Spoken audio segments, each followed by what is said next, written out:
नमस्कार, आप देख रहे हैं रफ्तार मीडिया। मैं हूं आपके साथ रक्षंदा खान। आगे आप मेरे साथ देखेंगे उत्तराखंड की तमाम छोटी बड़ी खबरें विस्तार से, लेकिन उससे पहले नजर डाल लेते हैं हेडलाइंस पर। देहरादून में नए विधानसभा भवन के निर्माण का रास्ता साफ, केंद्र ने दी फॉरेस्ट क्लियरेंस। 1 दशक से लंबित था प्रस्ताव। रुड़की में सीएम धामी ने किया प्रदेश की सबसे बड़ी ड्रोन कंपनी का उद्घाटन। कहा, डिजिटल इंडिया में कारगर साबित हो रही ड्रोन तकनीकी पीएम के विजन को आगे बढ़ाने में भी मददगार। भ्रष्टाचार के आरोप पर कांग्रेस के पूर्व प्रदेश अध्यक्ष गणेश गोदियाल का पलटवार। सहकारिता विभाग में लगाया घोटाले का आरोप, जांच की मांग सिटिंग जज से की। उत्तराखंड में 8.5 साल से खाली पड़े लोकायुक्त के पद पर बीजेपी का बयान। कहा, जीरो टॉलरेंस की सरकार में खत्म हुआ भ्रष्टाचार, सीएम के स्तर पर होती है कार्रवाई। और रामनगर में तड़के दर्दनाक हादसे में 9 लोगों की मौत। पानी के तेज बहाव में बही पंजाब के पर्यटकों की कार, वाहन में सवार थे 10 लोग। हेडलाइंस के बाद बुलेटिन में खबरें विस्तार से। और बात सबसे पहले सीएम पुष्कर सिंह धामी की करते हैं। रुड़की के रामनगर में मुख्यमंत्री पुष्कर सिंह धामी ने मेक इन इंडिया के तहत प्रदेश की पहली ड्रोन फैक्ट्री का शुभारंभ किया। इस मौके पर कंपनी ने 2 ड्रोन लॉन्च भी किए। ये कंपनी ड्रोन के माध्यम से कैंपिंग का कार्य करती है। मुख्यमंत्री पुष्कर सिंह धामी ने कहा कि उन्हें खुशी है कि प्रदेश की सबसे बड़ी और सबसे पहली ड्रोन कंपनी रुड़की में शुरू हुई है। कंपनी ने सिर्फ ड्रोन तकनीकी में भारत का भविष्य उज्जवल कर रही है, बल्कि प्रधानमंत्री नरेंद्र मोदी के विजन को भी आगे बढ़ाने का कार्य कर रही है। कोरोना काल में ड्रोन की मदद से जरूरतमंदों तक दवाई पहुंचाने में मदद मिली। आपदा के समय बचाव कार्यों में ड्रोन महत्वपूर्ण साबित होंगे। इसका परिणाम है कि देश आज हर क्षेत्र में आगे बढ़ रहा है। Make in India, skill India, startup India, और यहाँ पर आज उत्तराखंड के अंदर ड्रोन का शुरू हुआ है, ये उद्योग शुरू हुआ है। निश्चित रूप से एक नई क्रांति के रूप में इसका आगाज़ होगा। और उन्होंने 40% जो है इनके प्राइस भी कम करने का भी निर्णय लिया है। निश्चित रूप से जो ड्रोन की टेक्नोलॉजी है हमारे राज्य में, जहाँ पर आपदाएँ आती हैं, जहाँ पर भूस्खलन होता है, तमाम जगह पर जो है हमारी भौगोलिक परिस्थितियाँ बहुत कठिन हैं। ऐसे समय में हमारे लिए ड्रोन टेक्नोलॉजी एक बहुत महत्वपूर्ण और कारगर सहायक साबित होती है। ऐसे समय में ड्रोन का यहाँ पर उपयोग लगना, उसका आज उद्घाटन होना, ये हमारे राज्य के लिए बहुत ऐतिहासिक क्षण है।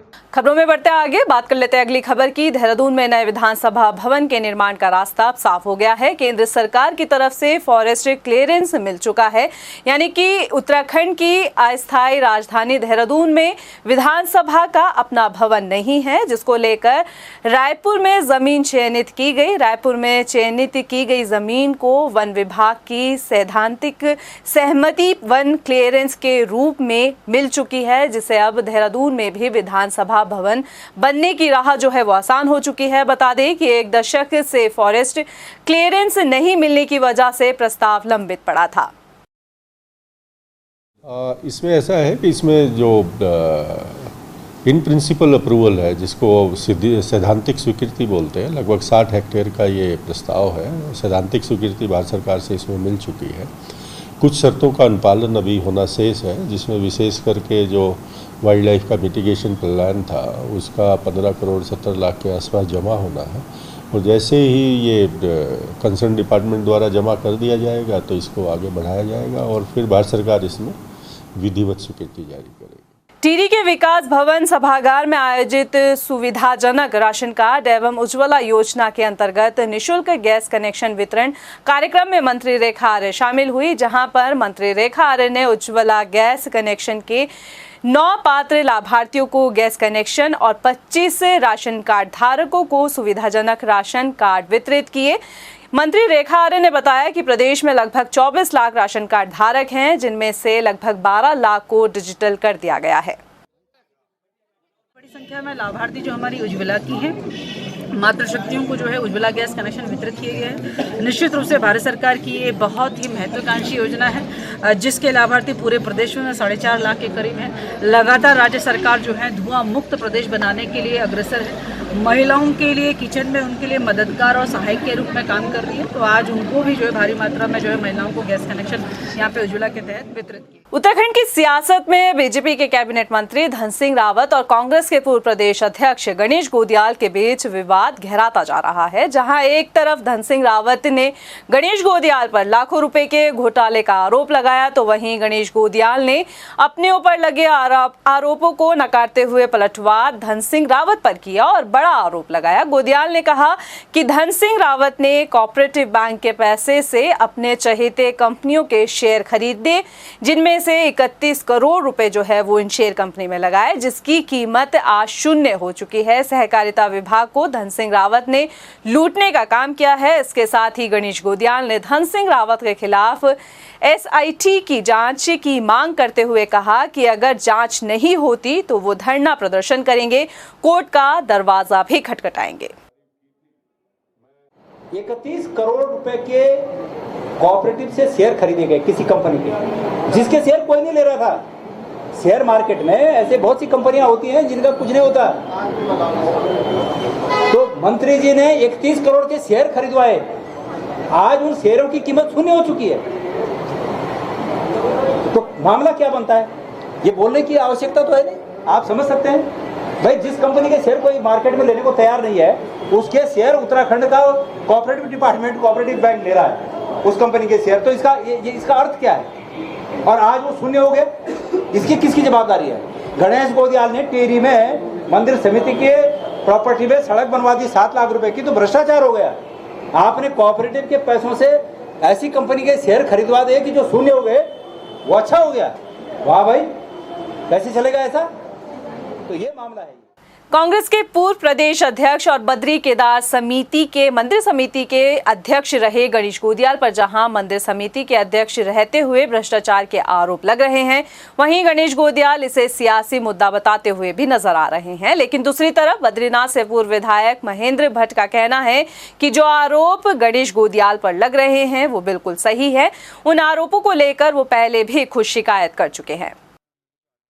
देखिए, अच्छा होता गणेश गोदियाल जी इन आरोपों की जांच के लिए स्वयं पहल करते, क्योंकि इससे पूर्व मैंने भी जब, क्योंकि ये उस समय अध्यक्ष थे और रजनी भंडारी जिला पंचायत की उपाध्यक्ष थी, तो उस समय एक विषय मेरे संज्ञान में आया था और मैंने उस समय तत्कालीन मुख्यमंत्री को लिख के भी दिया था कि आखिरकार मंदिर समिति का एक संविधान है, उस संविधान के तहत एक मंदिर समिति के अंदर जितने मंदिर लिए गए हैं उन मंदिरों पर खर्च कर सकते हैं, लेकिन अपने क्षेत्र में अपनी प्रभाव दिखाने के लिए इन्होंने जो मंदिर समिति के अंतर्गत उन पर पैसा लगाया।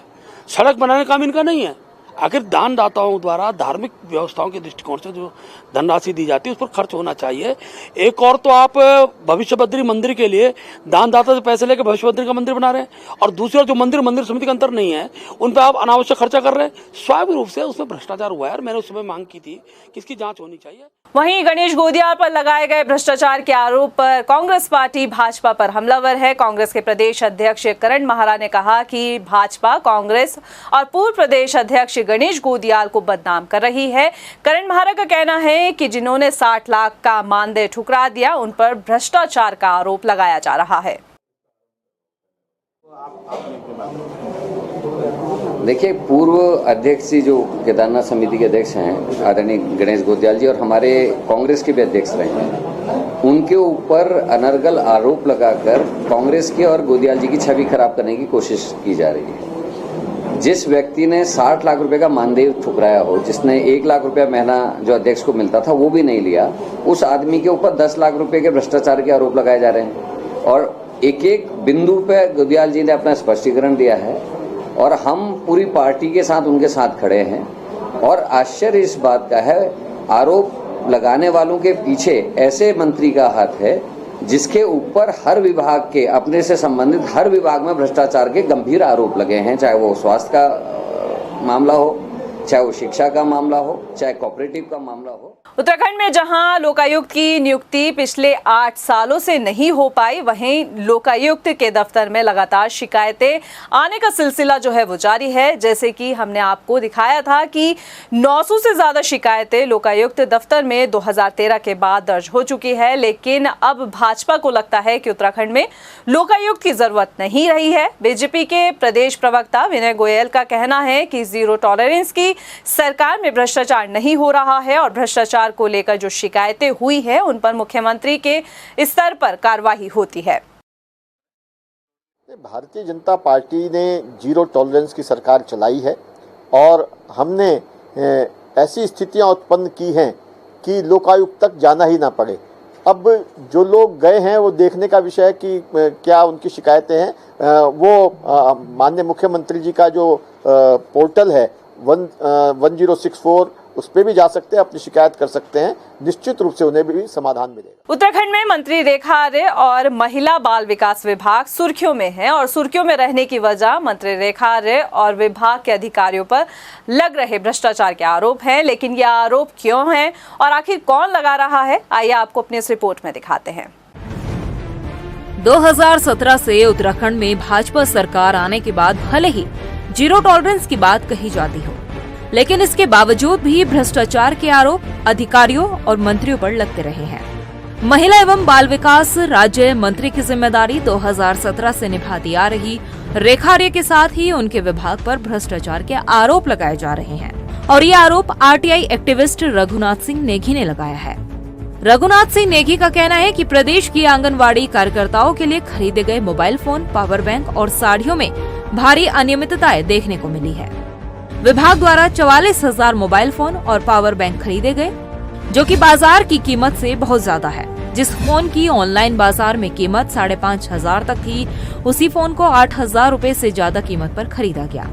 वहीं पावर बैंक भी अधिक कीमत पर खरीदे गए।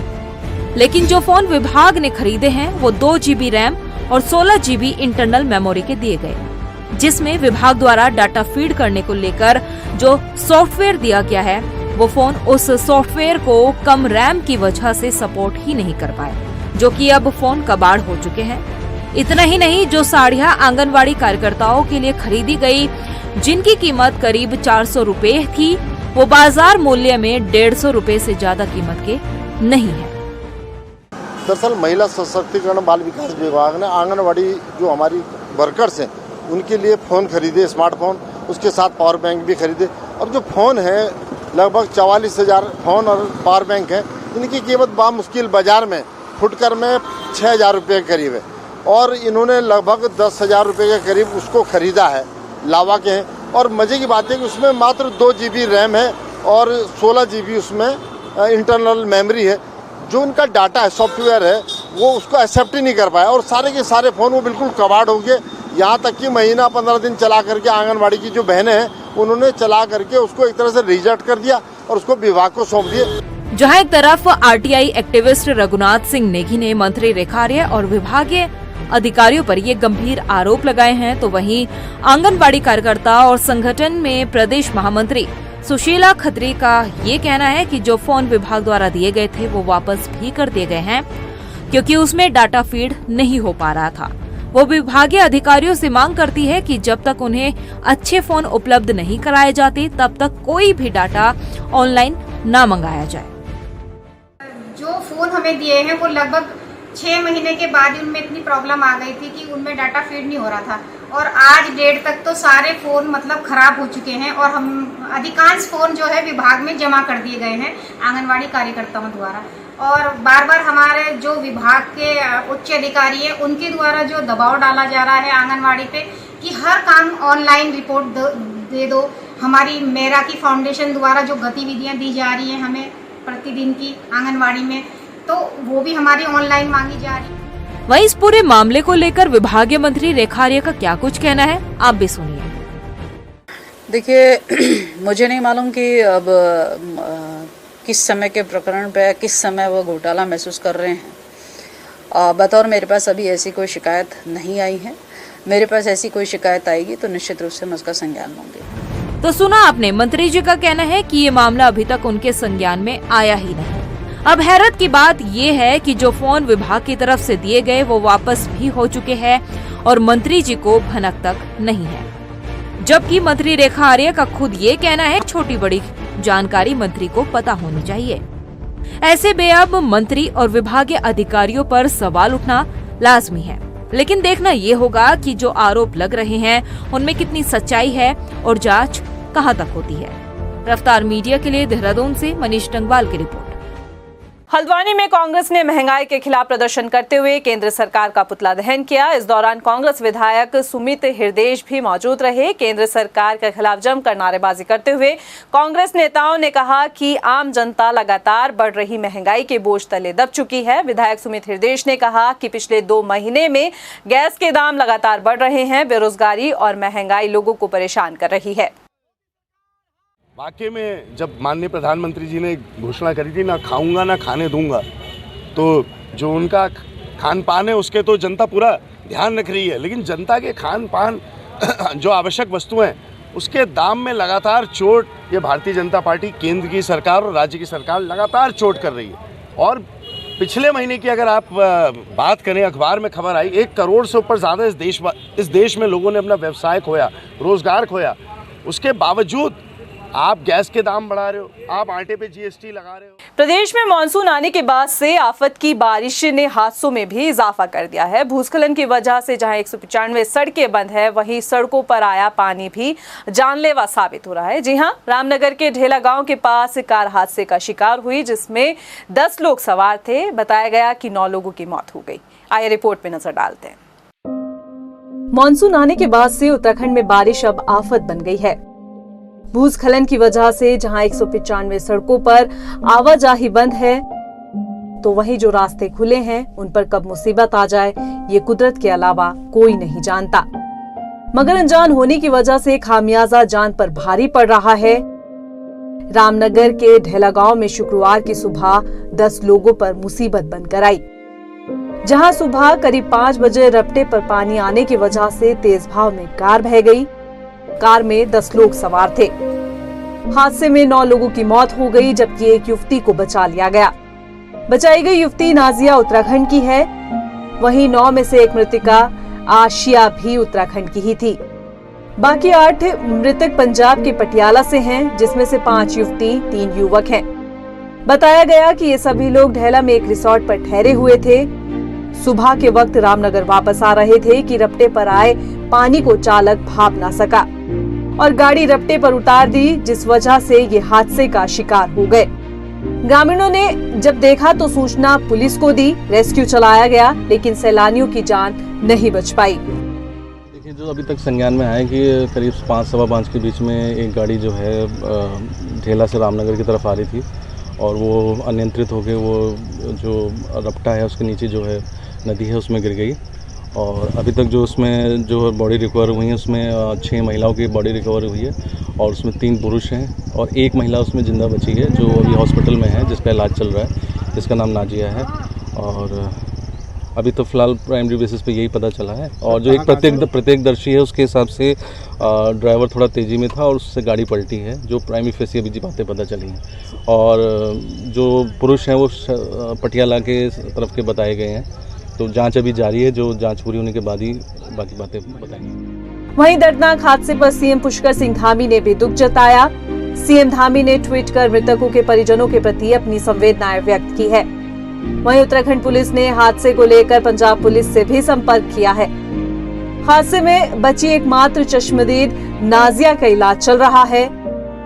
फिलहाल वो कुछ बताने के हवास में नहीं है। वक्त के साथ नाजिया ही घटना से जुड़ी जानकारी दे पाए, लेकिन हमारी अपने दर्शकों से अपील है कि वे उत्तराखंड अगर आ रहे हैं या फिर पहाड़ों में मौजूद हैं तो मौसम का अपडेट लेने के बाद ही यात्रा करें। रामनगर से इफ्तिकार हुसैन के साथ ब्यूरो रिपोर्ट। तो इस वक्त की बड़ी खबर का रुख कर लेते हैं। बता दें कि प्रदेश में मानसून जो है वो पहले ही दस्तक दे चुका है और अब जो आफत की बारिश है वो लगातार कई घटनाएं जो है सामने ला रही है। और इसके साथ ही अब बड़ी जानकारी ये भी मिली है कि प्रदेश में आने वाली 9 और 10 जुलाई के लिए अलर्ट भी जारी किया गया है। अलर्ट मौसम विभाग की तरफ से जारी है। कहा गया है कि प्रदेश के 3 जनपद यानी कि उधम सिंह नगर, नैनीताल और पौड़ी में भारी बारिश का अनुमान लगाया गया है। साथ ही आपदा विभाग जो है वो भी अपनी तैयारियों को मुकम्मल कर रहा है। इतना ही नहीं, जो पर्यटक मौजूद हैं और प्रदेश वासी जो हैं उन्हें भी अलर्ट रहने के लिए कहा गया है, सतर्कता बरतने के लिए कहा गया है। कहा जा रहा है कि मौसम की अपडेट लेने के बाद ही आप पहाड़ी रास्तों का रुख करें। देखिए, अभी हमारे पास मौसम विभाग की तरफ से एक अलर्ट जारी हुआ है कि 3 जिले जो हैं उसमें हैवी से लेके वेरी हैवी तक की बारिश का संभावना व्यक्त की गई है। उसमें नैनीताल है, उधम सिंह नगर है और पौड़ी है। इन 3 जिलों में काफ़ी हैवी बारिश की संभावना बताई गई है, 115 mm से लेकर 204 mm तक की। उसके रिस्पेक्ट में यहाँ से सारी गाइडलाइंस वगैरह सब कुछ इशू कर दिए गए हैं। उन सारे जिलों को इन्फॉर्म कर दिया गया है। उन लोगों की भी अपनी पूरी तैयारी है इस तरह की किसी भी घटना से निपटने के लिए। लोगों के लिए भी, आम जनता के लिए भी इंस्ट्रक्शंस इशू कर दिए गए हैं। और हमारा आपदा कंट्रोल रूम जो है COC वो पूरी तरीके से तैयार है। आप देख रहे हैं हमारे सारे नोडल्स ऑफिसर्स भी हैं, ड्यूटी ऑफिसर्स हैं, बाकी सारे लोग भी हैं, ताकि हर तरह की घटना पे नज़र बनाई रखी जा सके और कहीं से भी इस तरह की अगर कोई घटना आती है तो उसको हम तुरंत अटेंड कर सकें। मॉनसून आने के बाद प्रदेश में जारी चारधाम यात्रा प्रभावित हुई है। दर्शन के लिए आने वाले श्रद्धालुओं की तादाद में भी अब कमी आई है। परिवहन विभाग जहां एक दिन में हजारों की संख्या में ग्रीन कार्ड बना रहा था, तो वहीं अब आंकड़े 100 से भी कम आए हैं। RTO प्रवक्ता सुनील शर्मा ने बताया कि मॉनसून आने के बाद से यात्रियों के आने का सिलसिला कम हुआ है। चारधाम यात्रा में अब काफ़ी कम गाड़ियां जा रही हैं। अगर हम अभी आंकड़ा देखें तो लगभग 60 या 65 के लगभग ग्रीन कार्ड बन रहे हैं। हमारी 3 जो टेम्परेरी चेक पोस्टें हैं अभी भी संचालित हैं। उठाल गेट वाली संचालित है, ब्रह्मपुरी वाली और भद्रकाली वाली, तीनों संचालित, तपोवन और भद्रकाली वाली तीनों संचालित हैं। इसके साथ साथ अभी हमारा ये भी सुनिश्चित किया जा रहा है कि जो पहाड़ी क्षेत्र हैं वहाँ पर जो हमारे रेगुलर प्रवर्तन दल हैं और चेकपोस्ट पर जो प्रवर्तन दल हैं वो सवारियों को और वाहन चालकों को ये बताएं कि इस वक्त मानसून का सीज़न है, लैंडस्लाइड या पत्थर गिरने का खतरा बहुत अधिक होता है, गाड़ी के स्किड करने का खतरा बहुत अधिक होता है, इसलिए विशेष सतर्कता से वाहनों का संचालन किया जाए। बरसात का मौसम शुरू होते ही संक्रामक बीमारियों के जो पैर हैं वो पसरने लगे हैं। हल्द्वानी में स्वास्थ्य महकमे ने जागरूकता कार्यक्रम चलाने के साथ ही कैंप लगाना भी शुरू कर दिया है। इसके अलावा आपदा के समय मुख्यधारा में कट जाने वाले गांवों को भी दवाइयां और जरूरी सामान पहुंचाया गया है। हम लोग पूरी तरीके से तैयार हैं। मच्छर जनित रोगों से बचाव हेतु सारी कार्रवाइयाँ की जा रही हैं, दवा का छिड़काव और बाकी फॉगिंग वगैरह हम लोग कर रहे हैं। सोर्स रिडक्शन का काम चल रहा है, अभी घर घर जाकर जो टीम है हमारी जा रही है और पानी खाली कर रहे हैं, करवा रहे हैं। इसके अतिरिक्त अभी अभियान चल रहा है जपनीस एन्सेफेलाइटिस दिमागी बुखार के लिए 11 तारीख से हमारा अभियान चल रहा है। तो मेरी सभी अभिभावकों से भी अपील है कि 15 साल तक के बच्चों को, 1.5 से 15 साल तक के बच्चों को इसको ज़रूर लगवाएं। उधम सिंह नगर में तालाबों और चक्रोड से प्रशासन अतिक्रमण का सफाया कर रहा है। क्षेत्र में अब तक कई तालाबों से अतिक्रमण को हटा लिया गया है। वहीं 500 से ज्यादा अतिक्रमण चक्रोड से भी हटाया गया है। बता दें कि जिलाधिकारी युगल किशोर पंत ने बताया कि क्षेत्र में मौजूद तालाब चक्रोड रोड से 90% अतिक्रमण हटा लिया गया है। जो आंकड़ा बचा है कार्रवाई उस पर भी जारी है। हमारे जनपद में बहुत से ऐसे तालाब थे जिन पे अतिक्रमण था, कुछ में कच्चा, कुछ में पक्का, और कुछ चक्रोड थे जो विभिन्न लोगों द्वारा बंद किए गए थे। तो हमने अधिकांश जो हमारे तालाब हैं उनमें कच्चे अतिक्रमण हमने हटा दिए हैं और कुछ में जो पक्के निर्माण थे उनको भी हमने हटा दिया है। तकरीबन हमारे पास अभी बहुत कम ही तालाब हैं जो अतिक्रमण में की जद में हैं और उनके खिलाफ भी, लोगों के खिलाफ भी कार्रवाई हो रही है। उसके अलावा जितनी भी चक्रोडें हैं उनकी शिकायत प्राप्त होती है तो उनको हम तत्काल खुलवाते हैं। अभी हमने पिछले 2 महीने में करीबन 500 से अधिक चक्रोडों पे जो अतिक्रमण है वो हटवाया है और चक्रोड खिलवाई है लोगों की। लक्सर उप जिलाधिकारी गोपाल राम बिनवाल ने अवैध खनन परिवहन पर कार्यवाही करते हुए अवैध खनन से लदे 3 डंपरों सहित 2 ट्रैक्टर ट्रॉलियों को सीज किया। साथ ही उन्होंने बताया कि एक पकड़े गए वाहन को एक व्यक्ति द्वारा जबरन ले जाया जा रहा था, जिसको दोबारा कब्जे में लिया गया है। अगर वाहन के अंदर कुछ चोरी पाई जाती है तो उसके खिलाफ कार्यवाही की जाएगी। 5 वाहन अवैध खनन में जो परिवहन करते हुए पाए गए थे उनको सीज किया गया है। एक वाहन को एक व्यक्ति के द्वारा जबरन ले जाया गया था, जिसको पुलिस को सूचना देने के बाद उसको वापस कब्जे में लिया गया है। और बाकी इसमें कोई उसमें ये पाया जाएगा कि उसके द्वारा कोई इस तरीके से कोई लापरवाही या चोरी या इस तरह का कोई प्रकरण होगा तो उसमें आगे कार्रवाई भी की जाएगी। फिलहाल के लिए इस बुलेटिन में इतना ही। मुझे दे इजाजत, लेकिन चलते चलते नजर डाल लेते हैं हेडलाइंस पर। नमस्कार। देहरादून में नए विधानसभा भवन के निर्माण का रास्ता साफ, केंद्र ने दी फॉरेस्ट क्लियरेंस। 1 दशक से लंबित था प्रस्ताव। रुड़की में सीएम धामी ने किया प्रदेश की सबसे बड़ी ड्रोन कंपनी का उद्घाटन। कहा, डिजिटल इंडिया में कारगर साबित हो रही ड्रोन तकनीकी पीएम के विजन को आगे बढ़ाने में भी मददगार। भ्रष्टाचार के आरोप पर कांग्रेस के पूर्व प्रदेश अध्यक्ष गणेश गोदियाल का पलटवार। सहकारिता विभाग में लगाया घोटाले का आरोप। जांच की मांग सिटिंग जज से की। उत्तराखंड में 8.5 साल से खाली पड़े लोकायुक्त के पद पर बीजेपी का बयान। कहा, जीरो टॉलरेंस की सरकार में खत्म हुआ भ्रष्टाचार, सीएम के स्तर पर होती है कार्रवाई। और रामनगर में तड़के दर्दनाक हादसे में 9 लोगों की मौत। पानी के तेज बहाव में बही पंजाब के पर्यटकों की कार, वाहन में सवार थे 10 लोग।